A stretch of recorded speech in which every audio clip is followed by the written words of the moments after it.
আসসালামু আলাইকুম সুপ্রিয় দেশবাসী।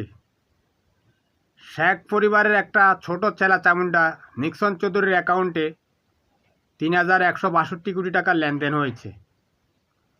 ৩,১৬২ কোটি টাকা ১ কোটি টাকা করে দিলে ৩,১৬২ জন কোটিপতি হবে, অর্থাৎ প্রত্যেকের ভাগে ১ কোটি টাকা করে পড়বে।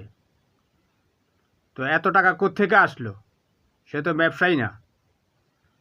আপনারা যারা বিদেশ থেকে টাকা পাঠান, গার্মেন্টসে যে সমস্ত পণ্য রপ্তানি হয়, বিদেশি রেমিটেন্স হিসেবে এক্সপোর্ট করে যেগুলো বাংলাদেশে আসে, সেগুলো তো ব্যাংকেই থাকে।